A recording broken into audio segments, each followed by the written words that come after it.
Hey, welcome to Shop Talk with Brandi and James. We talk about all things related to mental health and cross-cultural workers. Thanks for joining us, and welcome to Season 3. Here we go. Today, we're excited to have Dr. Janeen Davis, who is a marriage and family therapist, has been serving overseas in a large global ministry since 2007, where she led a member care team in providing care and support for personnel throughout Asia whenever they experienced personal struggles, difficult team dynamics, and family needs. In 2020, COVID forced her to evacuate her home and transition back to the States, where she now partners with Peace Pursuit International as a master practitioner and trainer and serves as a director of counseling for a church in Tennessee.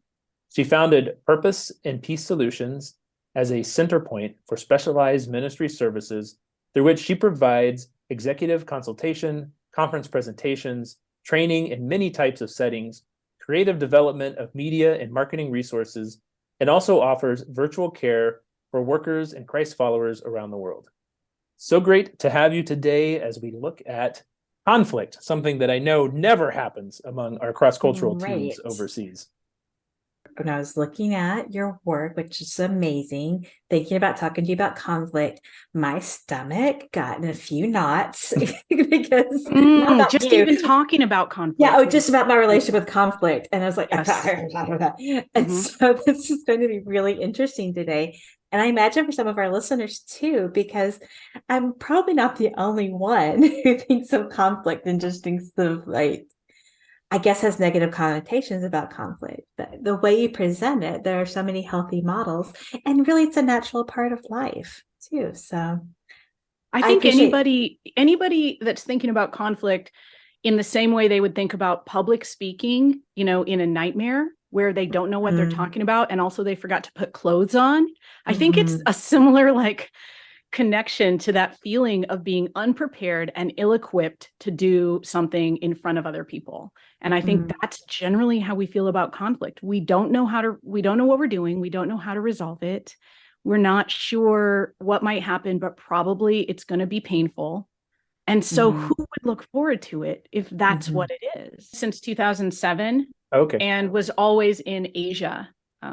So I've lived in several different countries in that area. Initially, I was doing the village kind of work, but then went back and got my master's in marriage and family with the agreed upon intention of coming back and doing member care. So I really focused in on things that they said they needed, which was more of a clinical angle, brief solution-focused techniques, because of the nature of what we're able to do.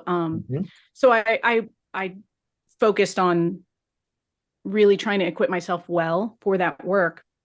And then once I came back on the field, I was, traveling around Asia all the time. Along the way, just really wanted to develop myself further. And so got my doctorate in clinical psychology and focused my dissertation research on conflict psychology, as well as kind of the intersection of interpersonal relational conflict and neurocognitive mechanisms of perception, memory, cognitive bias, and basically the way that our subjective understanding of an experience completely influences what we identify as offensive and what we perceive as required to resolve a conflict satisfactorily. So that kind of plays into who we think of ourselves in that narrative, kind of our autobiographical narrative that we form along the course of our memories, and just really, really interested in it. And really along those same years, I stumbled across a Peace Pursuit Quickstart guide in 2018. Someone on my team, at that point, I was supervising the member care team for Asia. So we were caring for about 1,000 units. Feels like a lot. It does. It is a lot. Yeah. That's why it felt like it.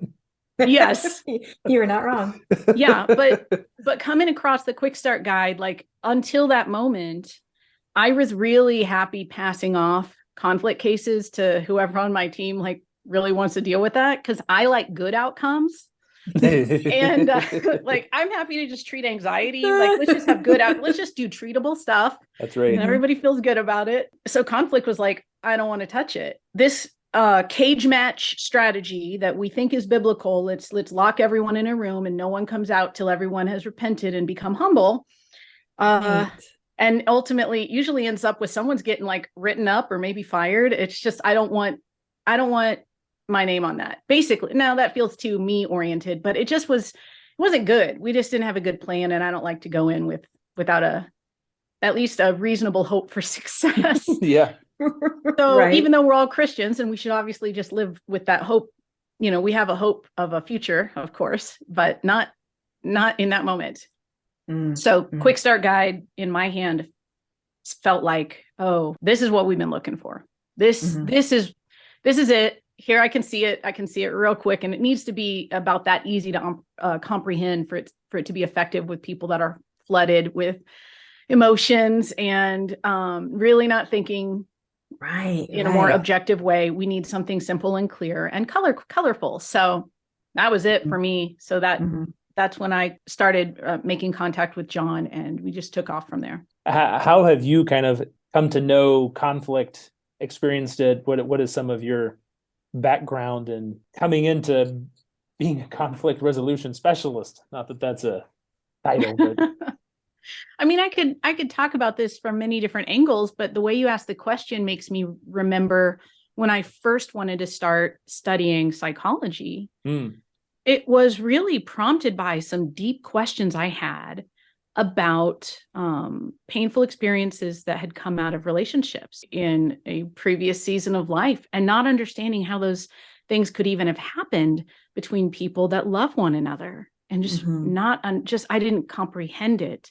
And so that my own personal experiences with that really were the reason I started studying, and in fact wanted to study marriage and family specifically, and like family system dynamics, as well as just interesting little subfields of psychology, like understanding deception and some of those more negative relational dynamics that can occur. I just wanted to understand, and along the way, as I grew to understand, then to be able to help people find healing and peace. And ultimately, I think for me, the relationships are so important. A lot of times the hope has to be oriented on our relationship with Christ, and realizing that relationship has to matter.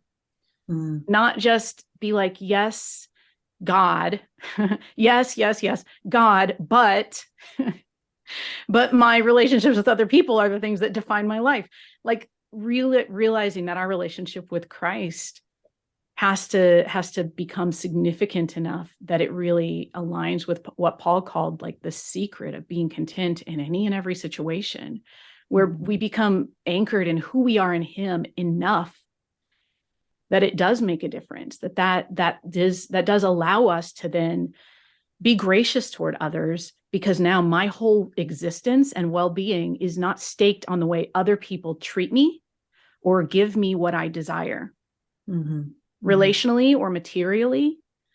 I think a lot of times conflicts are generated out of this discontentment with what someone is offering me in a relationship. They're not the friend that I wanted them to be. They're not the mentor that I needed to be able to look up to. They're disappointing me in some way. And with Peace Pursuit, John often talks about reframing conflict in terms of unequal or unmet expectations.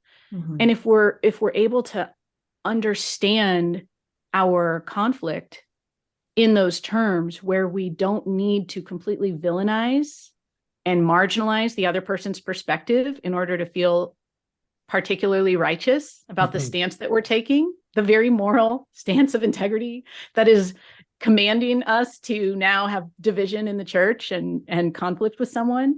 And if we're really able to just understand it as the way someone treats me, even when painful, is really about them, not me. And I think we can then kind of have some freedom to see people for who they are without personalizing it and being reactive to it, only when we know who we are. And when that becomes truly based in an identity that's so secure and grounded in Christ, that I'm able to then see those painful moments for what they are and not feel so threatened by them that now I need to rise up and have a conflict.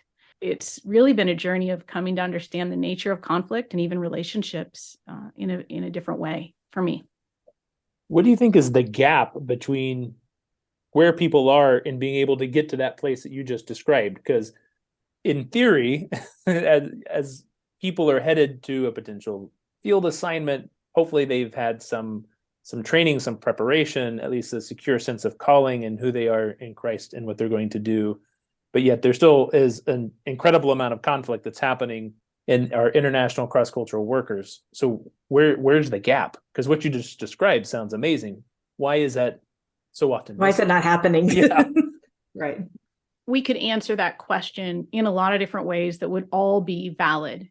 One way that I've been thinking about that recently is that we have had a practice as a church of trying to inspire one another to be bold enough and courageous enough and unashamed enough about our faith that we are willing to stand up for what we believe in, even if it means standing alone. Mm-hmm. What we're not encouraged and taught and brought up to do is consider the possibility that we're wrong. Is that an American culture or Western culture? I think that's what I'm thinking of when I think about that. Okay. Is just a context of being so encouraged to be bold and convicted, and people that are passionate people of conviction just tend to be passionate people of conviction about all of their convictions. That's true. And it just kind of spreads out to like, well, we could think of all sorts of just practical daily examples, like what TV shows Christians shouldn't be watching, and just so on and so forth, like just the kind of clothing that's appropriate. Like these are the kind of worship songs, like how many times should you repeat a chorus? Like we become, because we care so much about these things and we spend a lot of time thinking about it and studying it and discussing it, we reach really strong points of conviction about these things, that these matters of faith are often the point where conflicts occur, where we don't feel like it's appropriate to compromise because I'm standing up for what's right. We put so much thought and prayer into these things. What's the best way to engage these peoples? What's the best way to do this or that? And we are so out of a sincere desire for the kingdom, we've reached these convictions, and then that makes us feel that it would be a moral compromise to release those just because our teammate has reached a different conclusion about that same thing. And that is such a common point of conflict. The practice of being inspired and spurred on to be bold in our faith and brave and courageous in our faith just ingrains in us this attitude of being uncompromising in what we believe in. And when we happen to believe in everything that we're doing, we believe in that, it makes it very difficult then for us to find a path forward to peace when our convictions clash with other believers' convictions. And so I think that's a big factor, is we are not taught. In fact, I think the Barna Group recently published research where they were interviewing pastors as well as lay Christians about various things, but one was how to resolve conflict. And I believe only 3% of pastors reported that they resolve conflict by accommodating the other person's wishes. And I think initially when we see that, we would agree, hopefully only 3, because that's very weak. You're letting them get away with it. You can't just let people walk all over you, right? That's not inspiring. That's not standing up for what you believe in. You shouldn't just accommodate the other person. And yet, what did Jesus model for us? There's so many examples where he knew who he was and he didn't have to react. He didn't have to win every argument. He didn't have to bow up and take a stand. He was able to just be so strong that he was meek and able to know who he is and what he was there to do, and not turn every false word against him into a conflict. And so I just think, wow, one part of this is that we are not being trained to value this idea of accommodating the other person. We're being brought up to be bold and courageous and stand up for our convictions, and not really to humbly, constantly consider the possibility that we're wrong, Right. or that certainly our conviction is not the only conviction. That feels very gray and scary and slippery slope. I think we want there to be this inflexible idea of, well, this is my call and this is what's right. And it feels a lot more safe and comfortable than looking at someone and looking at they're made in God's image just as much as I'm made in God's image. And so how can I walk toward them and understand them? It's that's the harder work. And I wonder what you do when you're helping people, when you're working with individuals or people in conflict, what you do to help them get to that place where they can see each other and work toward understanding each other. What I have found in the Peace Pursuit model has been really significant in helping me see a way forward. When I saw conflicts occurring on the field, it seemed like there was just one way forward, which was to just push until one side gave, or to have other people take the role of an arbiter and just kind of come in and judge where should the blame be assigned or what will be the ruling on this situation, as though that was the point. And in fact, if we look at the one another commands and just the commands that God has given us, it's not about win the argument. It's about submit to one another, be humble, do not judge one another, serve one another, and yes, correct one another, train one another. But there's unity all along the way in those commands. And the tone of that wasn't present in the way we were doing things. So when I saw that Peace Pursuit model and really heard John and Loris teach on it a little bit, the thing that jumped out at me has been the thing that I continue to use as I'm working with people now that are often stuck in some of the most difficult and complex and painful conflicts. And that's when they or their organizations reach out to me to help. And what we do is we sit with the very first question of that Peace Pursuit process, and we start there. If you guys don't happen to always have a Quickstart guide handy, which I definitely do, I have one on my computer. At the very top of it, the very first question is it's not down here. It's not in all this meat of stage one. It's at the very top of that little piece of paper. And it says, do you want to resolve a relational problem? And initially people are always like, well, yes, that's why I'm talking to you. But then I sit with them a little bit and just challenge that and say, well, let's think about that. What would that mean to resolve it? And a lot of times what that means is that they will admit what they did was wrong or hurtful and apologize. And possibly that HR will reprimand them. These are the kind of things that people are wholeheartedly agreeable to when they want me to help them. What they want me to help them do is win. Right. And so then, because that's solving it.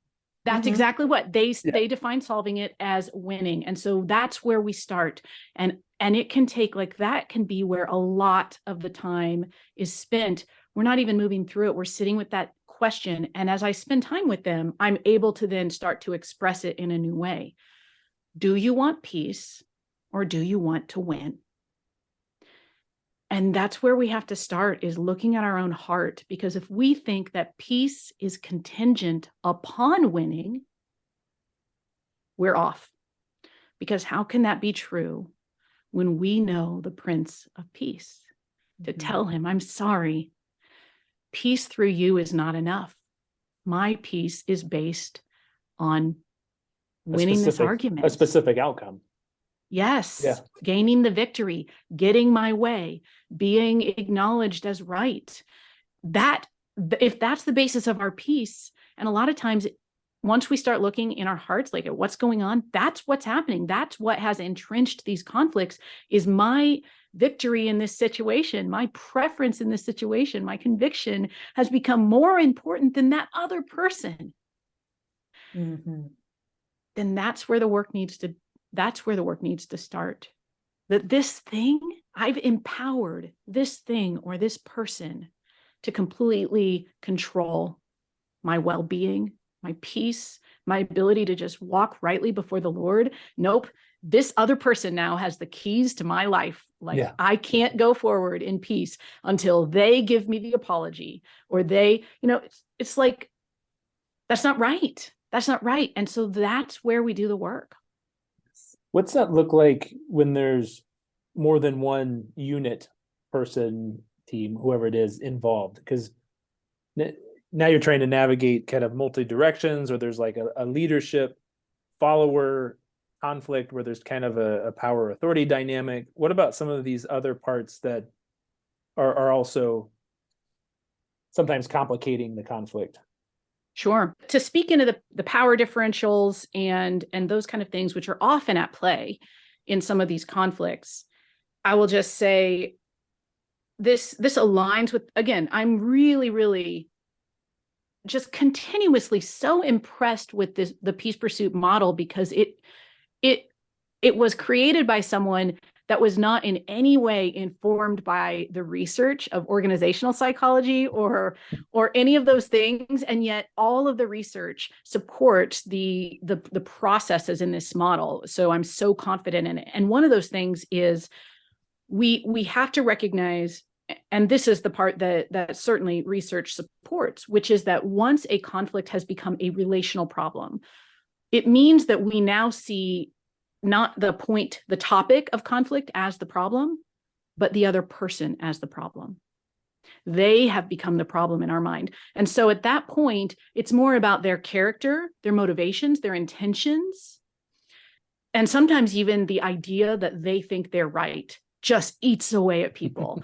And so once the other person in our mind becomes the problem, any attempts at conflict resolution that address the superficial issues, the external issues, will be short-lived, because we now see that person. We have now kind of put their character and their motives into I guess I'll just say, the villain box in our simple narratives about our lives, which is a great epic story of good versus evil. And I'm obviously the hero of the story. And this is a villain who has entered this narrative. And so they stay in that box. And so it doesn't matter that they finally compromised and I got my way on the strategy we're going to use or the process we're going to use, because I knew I was right the whole time. So that's fine. But the problem is they're still a bad guy now. And so what we know is we have to, any model of conflict resolution that's research based will recognize that we need to address the relational issues before we can then return to the practical and material matters. And so that's certainly what we're going to do in Peace Pursuit. And in fact, we do that not interpersonally, but first and foremost before the Lord. We're not going to address that effectively through argument, because again, it's not really, if we're arguing, we're just arguing about the topic. Right. But it's become a character issue. And so we really have to sit before the Lord and remember who we are, who he's called us to be, and how he's called us to love others. And then through that lens and through the lens of just overwhelming gratitude at the forgiveness he has given us, that is just of an unpayable debt, undeserved, and just generously bestowed on us, only when we get ourselves back in that humble, grateful place can we really start to think about others in a way that is just happy to forgive, because I've been forgiven.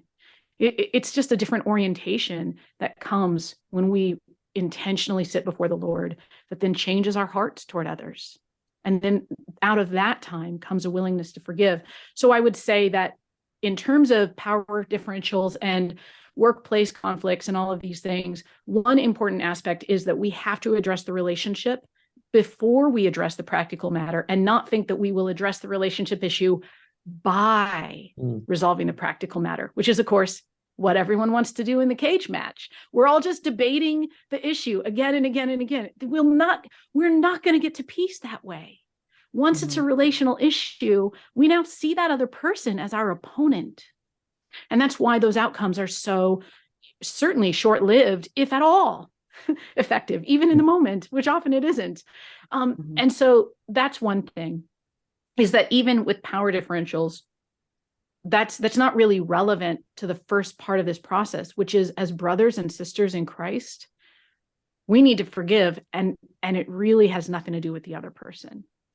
But once we do that, then we can enter back into practical matters, which might be with a boss and a teammate, a supervisor and a supervisee, whatever it might be.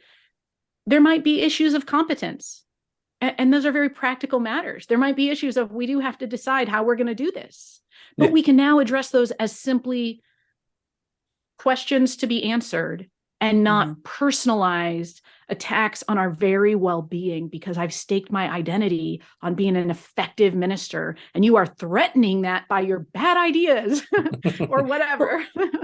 It reminds me of, and maybe this was in a podcast I heard with Kirk Thompson, but he was talking about marriage and family therapy and having people like sit with their knees touching and just looking at each other and looking at each other in the eye. And not that you want to do that in all conflict resolution scenarios, but back into the humanity of bringing it into the humanity of just seeing this person as beloved and seeing them as created in the image of God. Like, they're not your enemy. They're actually, they're precious, and they have their own story. They have their own pain that they're bringing into the situation too. And I would imagine it really helps to see that. Each person sits by their own pool of tears. Right. When forgotten. Your doctoral dissertation talks about all that we bring into how we interact with conflict, and it's complicated. I mean, you have you have the conflict on the surface, but you have all of who you are that you bring into it. Oh man. And I'll tell you what, Brandi, that is another thing that when people really are fixated on their memory of what happened in an offensive moment or during a conflict, they want to keep going back to that moment and insist that the other person admit that in that moment it happened as they remember it. And every time I see people wanting to go back and get agreement on the details of the memory of an event, that's when I go down the just the psychology road of telling them, okay, just so you know, your memory is not correct. Nope. Let's just realize this. Don't trust your memory. It's super biased, because even in that moment, you were not taking in information that you perceived as irrelevant or inconsistent with your pre-existing expectations about the person or the circumstances or anything that mattered. Like, you are not on purpose, but just you're through your sensory organs, you're not even taking in the sight and sounds and body language and nuance of anything that doesn't align with what you already believe to be true.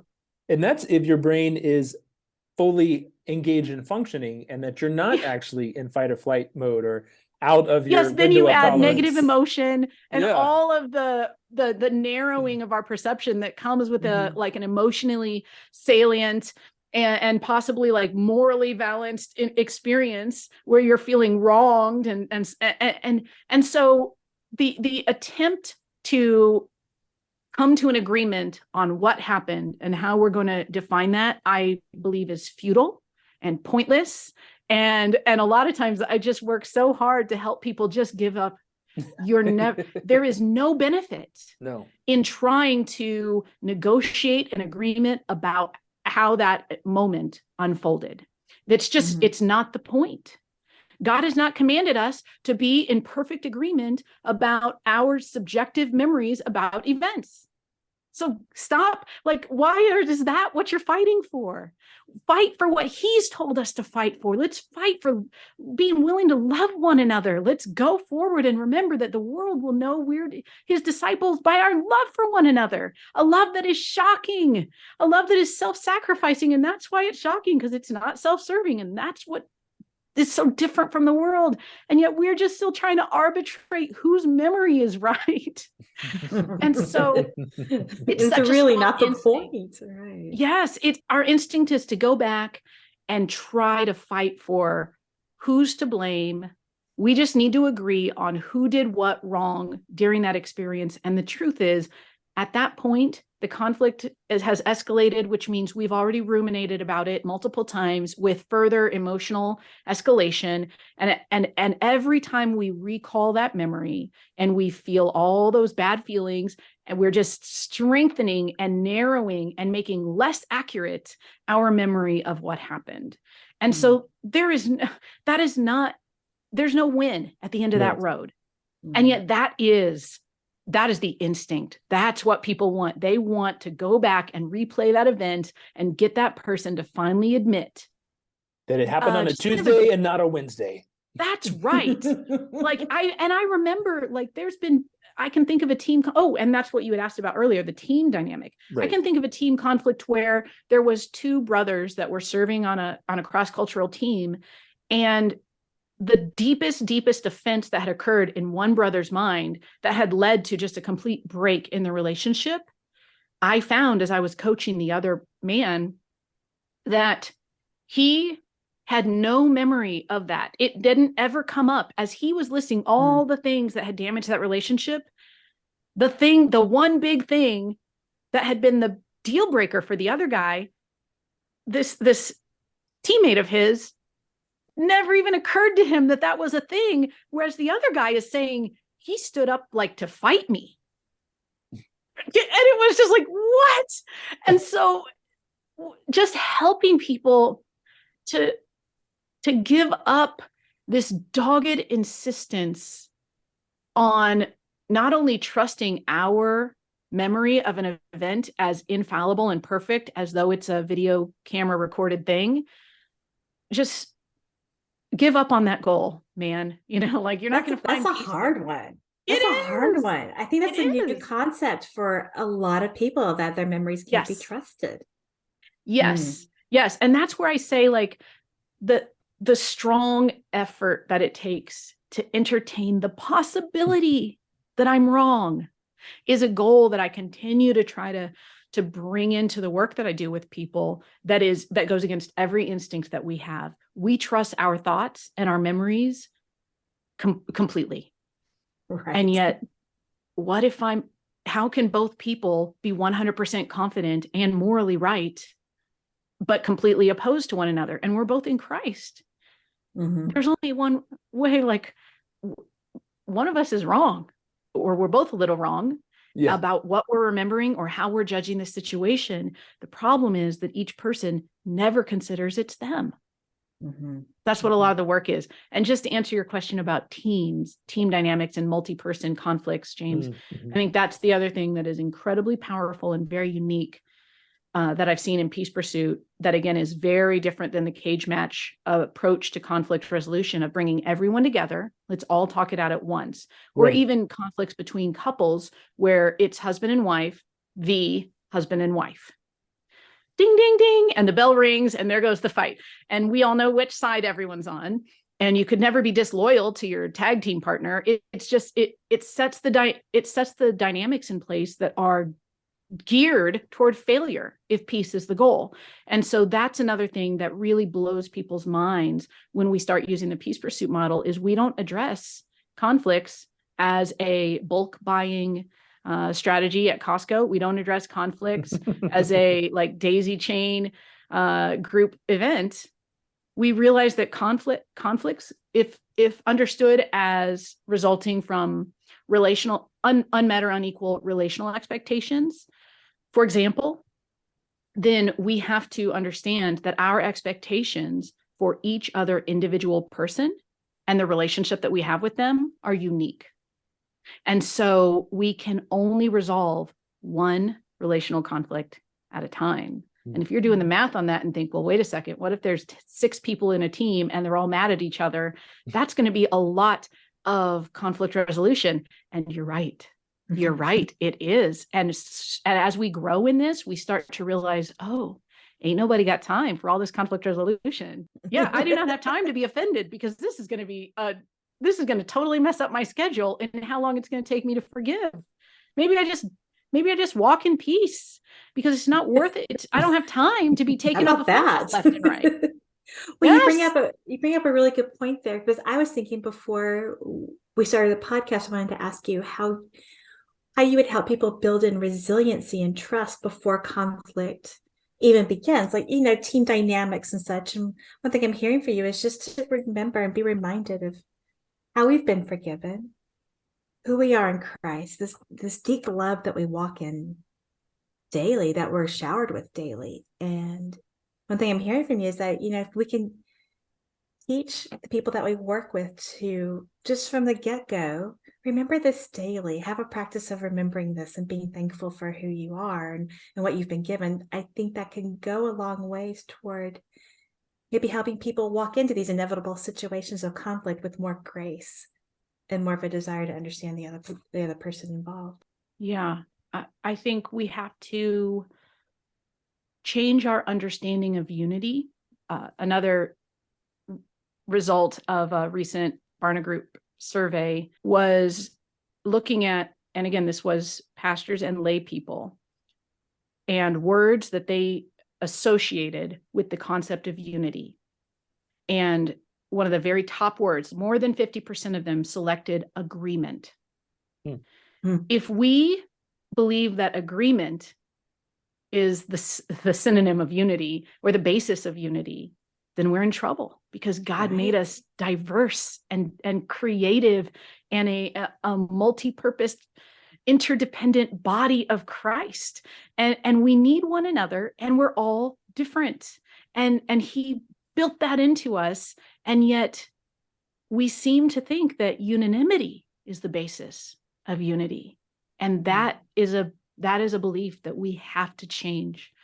We have to be able to tolerate, which again, this I believe comes back to kind of what is being fostered in the American Christian church, even right now, is that it's kind of a compromise, a bad compromise, or passive or cowardly to not stand up against, something that is different than what you believe. And yet we have to be able to tolerate with peace and acceptance that a perspective that is different than our own, not as a moral compromise, not as a compromise of our faith, but just understanding also that there has to be room for someone to reach a different conclusion than I have reached, maybe think less passionately about the conclusions that we reach, and be better able and willing to forbear with one another's differently reached,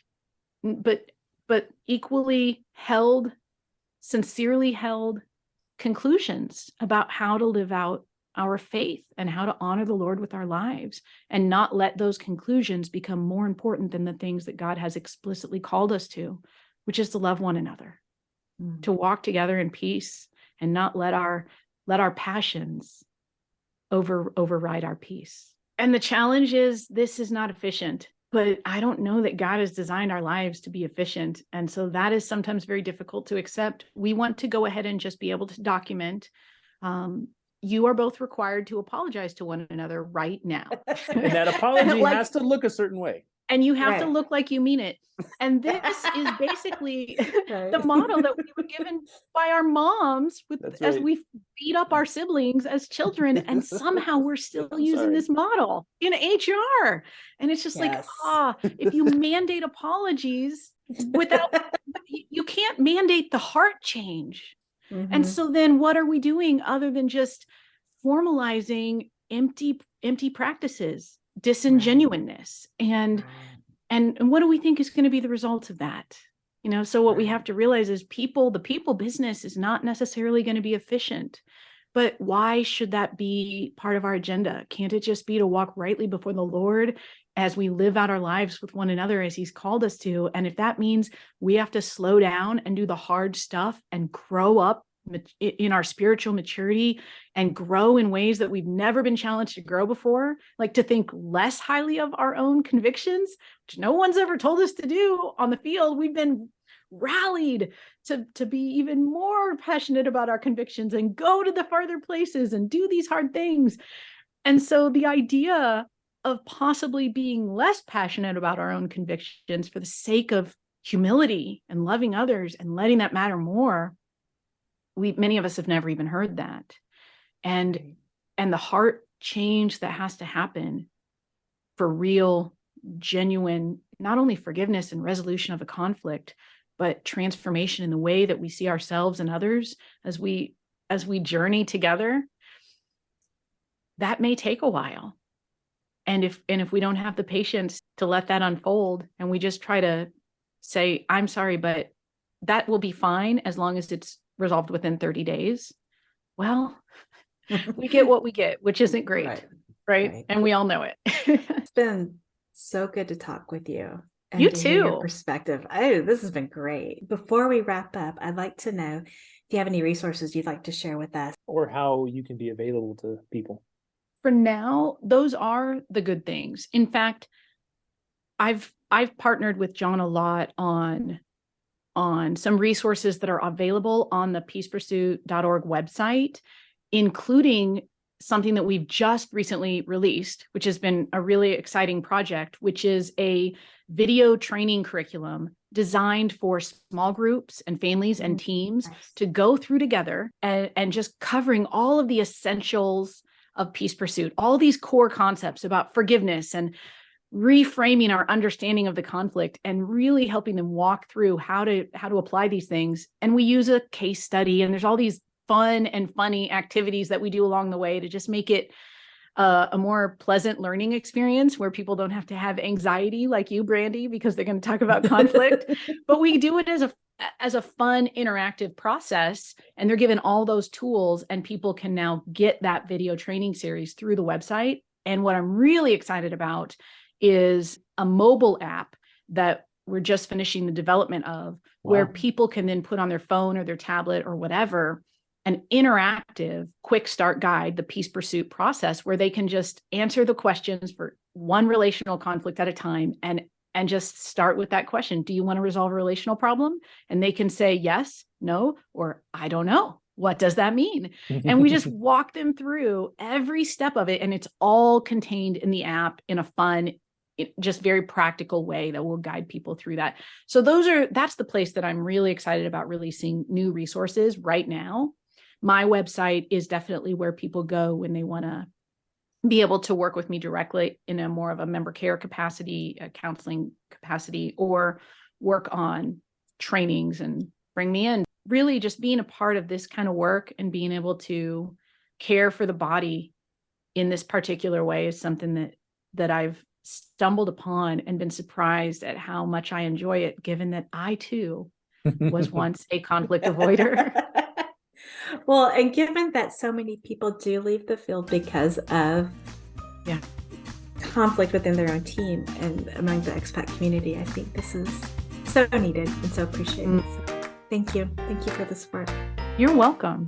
Yeah. Thanks so much for being here. Appreciate it, you guys.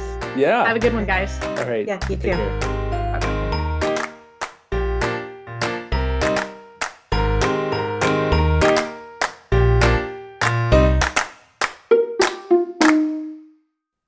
Both of y'all, sorry, your place looks so cozy. I do counseling with people virtually all around the world. And I've done that for a very long, I was on the field doing member care for more than a decade. And so long before COVID, I had to figure out how to try to give people as much therapeutic benefit virtually as possible.